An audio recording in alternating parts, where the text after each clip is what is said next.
yeah, we'll be able to do it in a day, no problem. Gosh, a whole morning's plan a lesson, that's a privilege.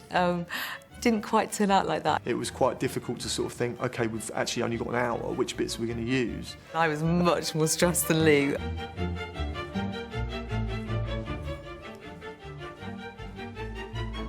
But help is on hand from their head of department, Emma Barker, and she'll be sitting in on their lesson later. I think Sarah will relish the fact that this is a drama challenge and really be in her element with it. It's a play, Romeo and Juliet, that we've studied. We used to do at Key Stage 4, and then we're about to start teaching at Key Stage 3, so she's familiar with the text, and I know she's really sort of brought it to life in the way she's taught it before. Lou hasn't taught this text at all. What are the characters? Sorry, I'm not clear what they're... Are they all the same characters? Happiness or anger. OK, and they're using the insults? Yes. Being happy with them or being angry with them? Yes. That's not really going to work, is it? It might, no, it might do. We did get a little bit stressed in the preparation process, insofar as we couldn't include everything. A's on one side, B's on the other, family snapshot. Why are we doing a family snapshot? Because to link in to them. From the individual to the different broad families. and the gangs. Yeah. So I was very glad of some clarity from Emma, who didn't have all the experience that we'd had in the morning and therefore could actually see things that would work immediately and was able to help us discard things that wouldn't work. I think that maybe we can get them to think about the way they use their voice, the way they use their body as they deliver their line to really push their message home. And then when you've gone through the text, I think you want perhaps ask them to draw some conclusions about language. So that's when you go back to the language focus. What do you notice about the words you're actually saying? I think the idea from Yolande of using your body to express an emotion was something that was quite small and accessible, and we wanted to start with that. What we did is happy with my family, hate your family. So we're happy, we're both happy together and then hate them. So that's what you do. Well done, and in that case, that's how we use the props. So you do the happy family snapshot. Sure. So when you're doing that, we've got them on two different halves. So you sort of push the most important things we thought to explore were kind of this idea of love and hate and the kind of pathway and the idea of gang culture and hostility. And that is something that's really relevant to our students. But will their students share Lewis and Sarah's enthusiasm for Shakespeare? Students here, as in other schools, will be aware of representation of youth violence more and more in the media. We hear about it a lot more and they're aware of it a lot more. And I think seeing that Shakespeare was dealing with similar issues is something that makes the text come to life for them. The class is a Year 7 class, so they may well have experienced Shakespeare at primary level. I would doubt that they've ever studied a whole play, and I'm not sure how much drama they would have done, so this will be a really good opportunity for them to get stuck in role, I hope.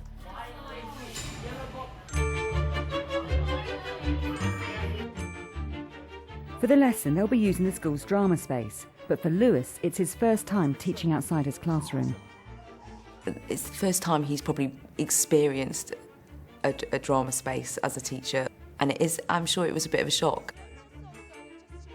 We are going to do a lesson based quite centrally around performance today. Because normally my lessons are taught with desks in front of the students and pens and books in front of the students, and even though we kind of have an interactive environment around that, it's certainly not an environment where there are no books and people are sitting on the floor. So through sort of experimenting and putting yourself in there and doing bits of acting and stuff yourself, you have more to draw on and to pass on. Dobby, tell me something about a rose then. What does it make you feel? What emotions does it make you feel? Probably like two-sided, because a rose, it looks nice, but it has thorns. Right, okay. So it might feel like you're in love or something. Right, good. It kind of makes me think of war, because like the wars of the roses. Right, okay, good. Brilliant. They gave more in response to the objects at the beginning than I ever thought they would. It was lovely to hear what they had to say, and it made it very easy for us to find a route through. What feelings inside might you associate with seeing a knife like that? Frank? Is it like anger and you might feel a bit scared? Say if you're in a fight or something and someone will come out with a knife. Why would that change it? What would that do to the fight, Dan? Just, I don't know, sort of like ruin it. It would ruin it. It would. It's in what? Yeah. Okay. When I say the words hoodie to you, what kind of emotions might you associate when you see or when you wear a hoodie? We get a lot of press at the minute, or ongoing at the minute, saying what other people think when they see hoodies. But students who wear hoodies and perhaps could be associated with the negative connotations of wearing a hoodie, it's really interesting to see perhaps what they can come up with when they just get asked to disassociate themselves from wearing a hoodie but just see it as an object. And so that was really interesting and got some fascinating emotions from the kids. Look, like, because you said on a Sunday you'd put your hoodie on and feel warm and snug. Yeah. Like you cuddle up in your hoodie. Absolutely. So that idea of feeling warm and maybe cosy and safe. If it was like really late and at night and you didn't really want to be seen. Okay, so the idea of it being a camouflage, something to hide behind. Yeah. Lovely. Ashamed of your face. Ashamed of your face. Yeah. So it's back to that idea of wanting to hide behind your hoodie. Yeah. Fantastic, Thank you very much. Put your hands down, guys. I want you to create a physical representation with your body, with no voice at all, for one of those emotions. I'm going to give you a countdown. 3, 2, 1, and action. It was directly taken from the way Yolanda started with us, actually. She kind of got us doing this sort of simple freeze and expression of emotion.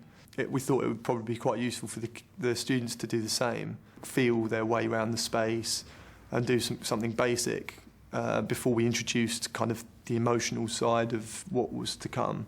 Tony? Anger. Anger. OK, I'm feeling anger. Yeah. Sabrina, is that what it is? Yeah. Anger, lovely. OK, beautiful. Guys, you two want to unfreeze? Just stay where you are. And Luke? What about Luke? What about Luke? Go on, Jamie. Worried or scared. George? Like, sad. Sad, sorrow, OK.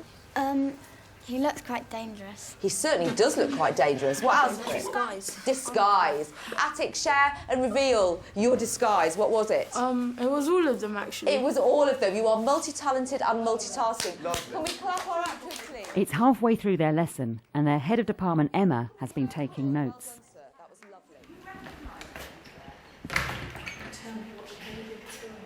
Yeah, I think it would have been nice to have more of the students using a bit more of the language and to look a little bit more about the patterning of the language. I think the football was there perhaps to invite those kind of comparisons, that there's a sort of a to and fro and that one side does something and that promotes a specific response from the other side. I like the way they made the links immediately at the beginning between the sort of the different emotions, and I thought the hoodie worked really well as one of the props in inspiring them to think about sort of it as camouflage and that you're hiding something but that you're also sort of presenting a particular face to the world. And I thought the connotations of the objects were really apparent to the students and they were able to use them really readily in their drama. So I was really, really pleased.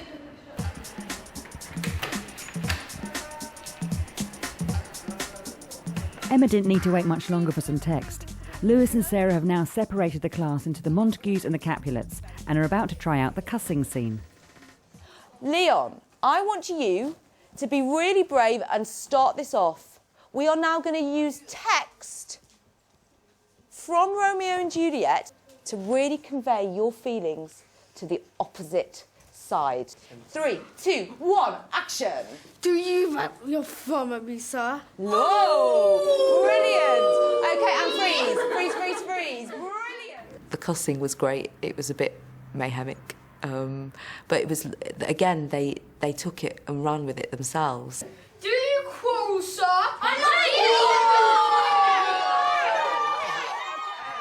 It's certainly something they're familiar with because they curse each other a lot during the school day, in the corridors and at the beginning of lessons till you settle them down. So it was good to kind of make them aware that this is part of literary heritage as well, and they did really understand that. I would like Montagues and Capulets to find their initial eyeball partner and make that eye contact. Give it your best shot. 3, 2, 1, action. Like your mum? You lie!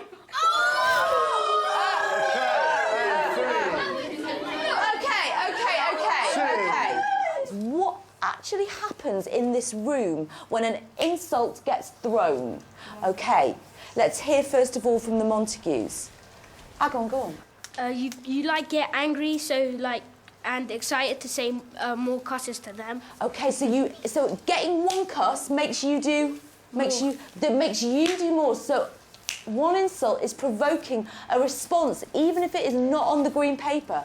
Fantastic, guys. And they themselves saw the build-up of how that could come into a much more serious fight. When you add the words that turn it into a modern-day cuss, as we've just said here, what happened to this room when Dobby made that choice? Then you think this is it. Everyone's just going to start. Why is everyone just going to start? Because people are going to laugh, but some people take it serious. And if you took it seriously, for me to have taken that as something that they'd learned in the lesson, or been able to understand through a tiny bit of Shakespeare text and a tiny bit of physicalisation of emotion, I was really pleased. That for me was a really positive outcome. When you go to a football match, you see opposing fans throwing cusses back and forth, a bit like we've just done. I wouldn't feel as concerned or apprehensive about taking a drama lesson now, whereas before, if someone had asked me to cover a drama lesson or get involved in drama, I'd have probably been fairly apprehensive about it, whereas now, having seen a bit and done a little bit with Sarah, I feel that drama is not necessarily to be feared. The two warring families, the Capulets and the Montagues, finally, after hundreds of years, made friends. If you'd like to try out teaching outside the box, why not get in touch with your local theatre? They usually have seasons of educational performances and workshops for teachers and schools. There's some helpful web links on the page associated with this programme at teachers.tv. I learnt some things about Romeo and Juliet and how objects can be connected to different emotions. About roses, when it says something so beautiful can be so hurtful. Because of these two families arguing, two people died just from their families. So at first I thought Shakespeare was boring and that, but when we got to act out scenes and sort of joke around with each other and that, I just sort of find it kind of fun.